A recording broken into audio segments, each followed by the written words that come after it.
기도하겠습니다. 사랑해 주님 감사합니다. 오늘도 주님께서 우리 발걸음 인도해 주셔서 저희들 주님 앞에 모여 주의 말씀을 붙잡고 하루를 시작합니다. 오늘 하루의 삶이 주님 안에서 형통한 삶이 되게 하여 주시옵소서. 예수님의 이름으로 감사드리며 기도드립니다. 아멘. 말씀 보겠습니다. 봉독할 말씀 사무엘 하 17장 15절부터 29절까지의 말씀입니다. 사무엘 하 17장 15절부터 29절까지입니다. 우리 함께 봉독하겠습니다. 이에 후세가 사독과 아비아달 두 제사장에게 이르되 아이도벨이 압살롬과 이스라엘 장로들에게 이러이러하게 계략을 세웠고 나도 이러이러하게 계획을 세웠으니 이제 너희는 빨리 사람을 보내 다윗에게 전하기를 오늘 밤에 광야 나루터에서 자지 말고 아무쪼록 건너가소서 하라. 혹시 왕과 그를 따르는 모든 백성이 몰사할까 하노라 하니라. 그때 요나단과 아히마아스가 사람이 볼까 두려워하여 감히 성에 들어가지 못하고 에느로겔가에 머물고 어떤 여종은 그들에게 나와 말하고 그들은 가서 다윗 왕에게 알리더라. 한 청년이 그들을 보고 압살롬에게 알린지라. 그 두 사람이 빨리 달려서 바울임 어떤 사람의 집으로 들어가서 그의 뜰에 있는 우물 속으로 내려가니 그 집 여인이 덮을 것을 가져다가 우물 아기를 덮고 찌은 곡식을 그 위에 널매 전혀 알지 못하더라. 압살롬의 종들이 그 집에 와서 여인에게 묻되 아히마아스와 요나단이 어디 있느냐 하니 여인이 그들에게 이르되 그들이 시내를 건너가더라 하니 그들이 찾아도 만나지 못하고 예루살렘으로 돌아가니라. 그들이 간 후에 두 사람이 우물에서 올라와서 다윗 왕에게 가서 다윗 왕에게 말하여 이르되 당신들은 일어나 빨리 물을 건너가소서. 아이도벨이 당신들을 해하려고 이러이러하게 계략을 세웠나이다. 아이도벨이 자기의 계략이 시행되지 못함을 보고 나귀의 안장을 지우고 일어나 고향으로 돌아가 자기 집에 이르러 집을 정리하고 스스로 목매어 죽음에 그의 조상의 묘에 장사되니라. 이에 다윗은 마하나임에 이르고 압살롬은 모든 이스라엘 사람과 함께 요나단을 건너니라. 요단을 건너니라. 압살롬이 아하 아마사로 요압을 대신하여 군 지휘관으로 삼으니라. 아마사는 이스라엘 사람 이드라라 하는 자의 아들이라. 이드라가 나하스의 딸 아비갈과 동침하여 그를 낳았으며 아비갈은 요압의 어머니 수르야의 동생이었더라. 이에 이스라엘 무리와 압살롬이 길르앗 땅에 진친지라. 다윗이 마하나임에 이르렀을 때에 암몬 족속에게 속한 라빠 사람 나하스의 아들 소비와 로데발 사람 암미엘의 아들 마길과 로글림 길르앗 사람 바르실레가 침상과 대야와 질그릇과 밀과 보리와 밀가루와 볶은 곡식과 콩과 팥과 볶은 녹두와 꿀과 버터와 양과 치즈를 가져다가 다윗과 그와 함께한 백성에게 먹게 하였으니 이는 그들 생각에 백성이 들에서 시장하고 고나고 목마르겠다 함이더라. 아멘. 오늘 말씀에는요, 계속해서 다윗은 그의 아들 압살롬의 반역에 의해서 예루살렘을 등지고 도망가고 있는 상황 속에서 다윗은 다양한 사람을 만나게 됩니다. 생각지 못했던, 알지 못하던 사람의 도움과 당연할 것 같지만 전혀 다윗에게 도움을 주지 않았던 사람. 그리고 여전히 다윗을 배신하고 대세가 압살롬에게 기울었다 생각을 해서 이 김에 더욱더 다윗의 뒤를 쫓아서 그 목숨을 해하려고 했던 압살롬보다 더 적극적으로 나섰던 아히도벨이 있습니다. 오늘 본문 말씀에는요. 이전 말씀을 통해서 어떤 일이 있었냐면요. 아히도벨이 압살롬에게 의견을 냅니다. 예루살렘을 버리고 도망하는 그 다윗을 쫓아가자라는 거죠. 그래서 반드시 제거해야만 압살롬이 더 굳건하게 세워질 수 있다라는 겁니다. 아히도벨은 압살롬에게 있어서 군대 장관의 역할을 감당하고 있었습니다. 그리고 이미 다윗을 배신하고 압살롬에게 붙어서 살아가고 있었기 때문에 이러한 상황을 통해서 완전히 해결이 되어야만 아히도벨은 자신의 입지를 더욱더 굳건하게 갖출 수 있을 거라고 생각을 하게 됐죠.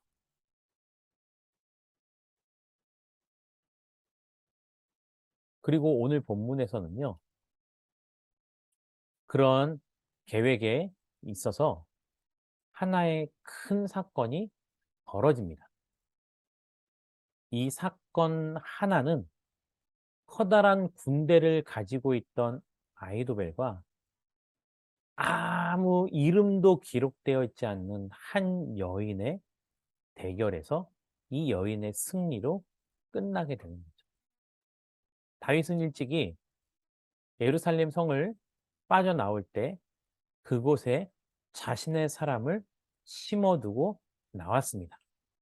그리고 그 예루살렘 성에 입성한 압살롬이 지금 어떻게 해나가고 있는지에 대한 정보를 알려주기 위해서 다윗에게 가는 사람이 있었습니다. 이러한 사람이 빠져나가는 것을 보고 이를 목격한 한 사람이 그것을 압살롬에게 알리게 되는 거죠. 그리고 압살롬은 사람을 시켜 그 첩자로 보이는 사람들을 빨리 쫓아가라 얘기를 하게 됩니다. 이 두 사람은요, 어떤 사람 집에 들어가서 그 집에 있는 우물 속에 내려가서 숨게 됩니다. 그리고 그 이름을 알 수 없는 여인은 그 사람이 숨고 나서 우물을 덮고 그 위에 곡식을 널어 두어서 마치 그곳에 원래부터 곡식이 널브러져 있는 것처럼 속이게 되죠. 그리고 20절에 보면요. 압살롬이 보낸 사람이 그 집에 와서 어떠어떠한 사람을 보지 못하였느냐라고 물었을 때 그 여인은 시내를 건너가더이다라고 말을 하고 그 두 사람을 쫓던 사람들은 그 여인의 말을 듣고 쫓아갔지만 당연히 찾을 수 없었겠죠. 저는 오늘 이 말씀 속에서 이름 없는 한 여인의 모습을 통해서 저는 라합이라는 사람이 생각났습니다. 여리고성에 있어서 어떻게 보면 그의 직업상 많은 사람들에게 주목을 받을 수 없는 큰 영향력을 행할 수 없는 여인이었을 뿐이죠. 근데 그 여인이 정탐 온 사람들을 숨겨줌으로 말미암아 여리고성은 함락되었고 그 여인은 훗날 예수 그리스도의 족보에 오르게 되었습니다. 어떠한 목적이 있는 것이 아니고 선한 의도로 부지 중에 선을 베풀었을 때 그것도 하나님께서 기억하고 계신다라는 겁니다. 그리고요, 제 아무리 견고하고 튼튼한 여리고성이라 하여도 결국은 한 여인의 지혜로 말미암아 정탐꾼이 지켜졌던 거죠. 또 오늘 본문 말씀처럼 아이도벨이 계략을 짜서 다윗의 뒤를 쫓아 모든 사람들을 전멸시키려고 했지만 결국 하나님께서는 이름 없는 한 여인을 통해서 압살롬으로부터 다윗에게 전하는 정탐꾼이 안전하게 숨겨짐으로 말미암아 다윗이 그 소식을 전해 들었을 뿐만이 아니고요. 배신 후에 계략을 써서 다윗을 완전히 물리치려고 했던 아이도벨은요. 결국 자기가 나서서 그 쿠데타의 마무리를 지려고 했던 과욕이 결국 힘없는 한 여인으로 인해서 다윗에게 그 소식이 알려지게 되는 거죠. 급하게 보낸 사람들이 그 정탐꾼들을 찾지 못했다라는 보고를 듣고 아이도벨은요, 급하게 나귀의 안장을 치우고 고향으로 돌아가게 됩니다. 그리고 거기서 좌절감과 자신이 압살롬이 일으켰던 반역을 돕고 거기에 더더욱 적극적으로 다윗을 해하려고 했지만 성공하지 못한 것으로 인해 두려움을 느끼고 결국은 스스로 목을 매어 죽게 된다는 겁니다. 이처럼요, 자신이 행한 일에 대해서 그것이 떳떳하지 못하다는 것을 결국은 사람들은 알게 됩니다. 그리고 떳떳하지 못한 일을 지속적으로 해나감으로 인해서 자신들이 스스로 겪게 되는 딜레마와 고통은 더 커지게 되는 거죠. 그리고 잘못이 커지면 커질수록 점점 더 많은 범죄와 거짓말을 하게 되고, 하지만 결국 그것을 이루지 못할 것 같았을 때는 모든 것을 포기하고 자기 목숨을 스스로 끊을 수밖에 없는 그런 나락에 던져질 수밖에 없다라는 것입니다.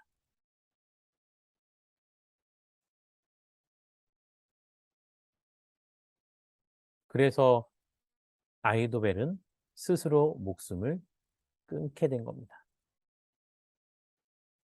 아이도벨과 이름 없는 한 여인, 결국은 다윗은 자신을 따르는 사람들과 함께 다윗을 해치러 아이도벨이 군사를 이끌고 온다라는 얘기를 듣고 빨리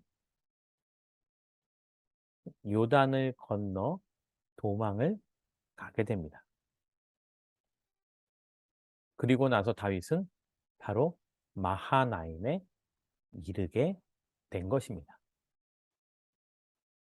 아이도벨이 죽자 압살롬은 아마사로 군대 장관을 삼게 됩니다.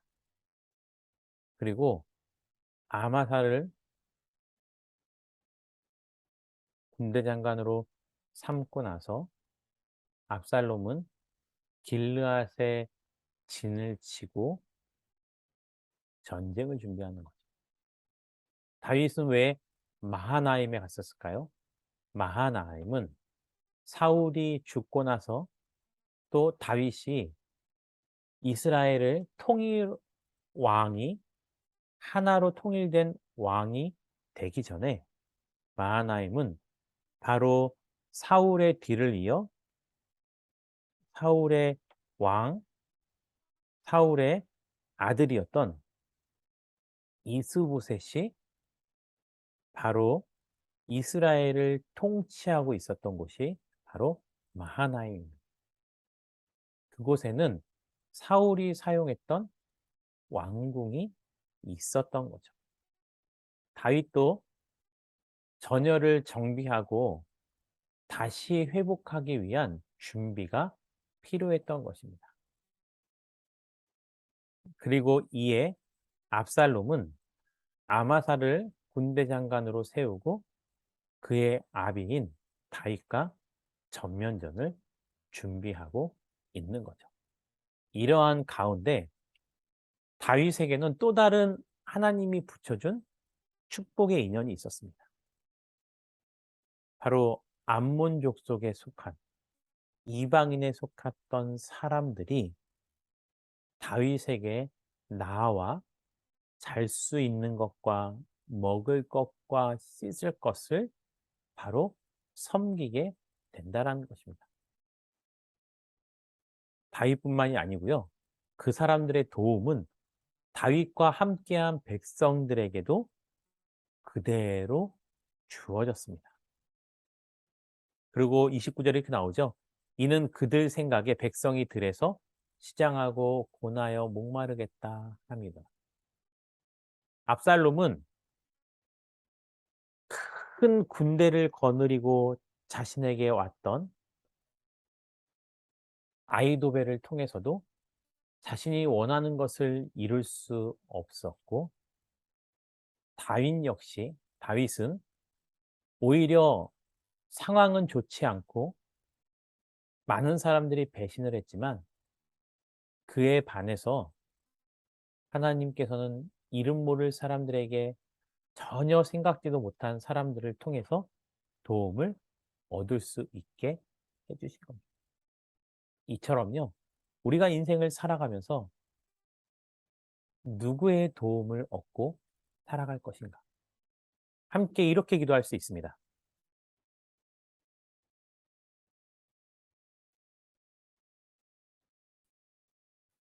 우리는 어디에보다는 누구와 함께를 중요시 여기는 삶을 살아야겠죠. 예루살렘에 있는 이가 더 좋은 것이라고 할 수 없습니다. 또 누구와 함께 있느냐는요. 하나님이 기뻐하는 자들과 함께 있느냐가 우리 인생의 가장 중요한 선택길이 되는 거죠.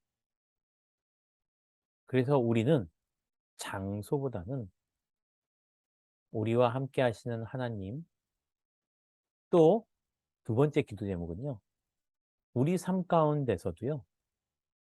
예상치 못했지만 마치 다윗이 한 여인을 통해서 정탐꾼들이 다윗에게 정보를 가져올 수 있었고 또 뜻하지 않은 사람들을 통해서 먹을 것과 쉴 수 있는 도움을 얻을 수 있었던 것처럼 우리도 그렇게 하나님께서 예비한 자들을 통해서 만남의 축복을 이루어갈 수 있기를.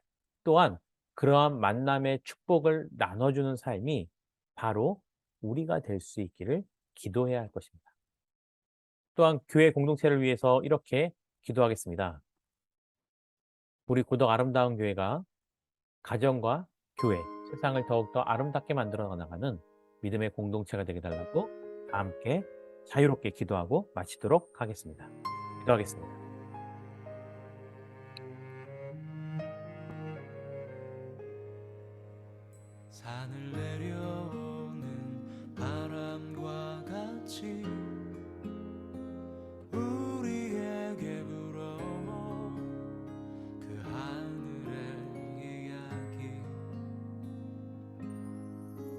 다친 우리 마음 자유케 하던 그 나사렛에서 한 목수의 이야기. 나와 같은 이도 복이 있다던 이전엔 한 번도 듣지 못한 이야기.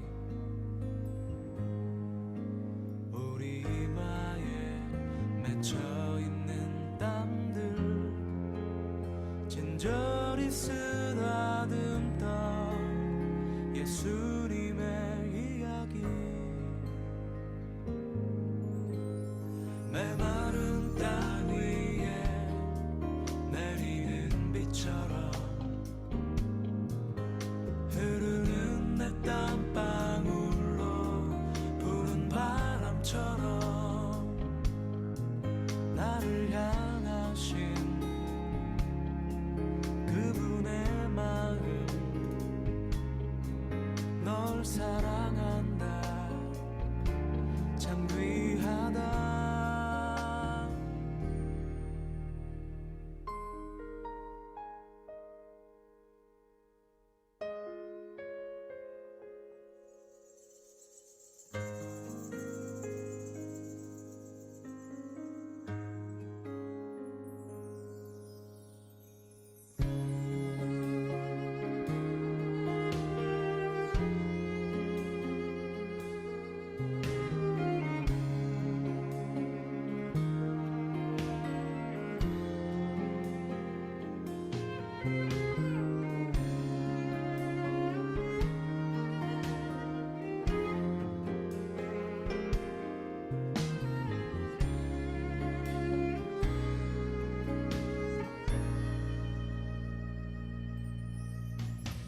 메마른 땅 위에 내리는 비처럼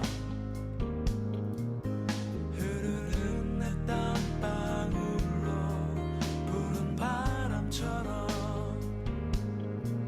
나를 향하신 그분의 마음. 널 사랑한다 참 귀하다.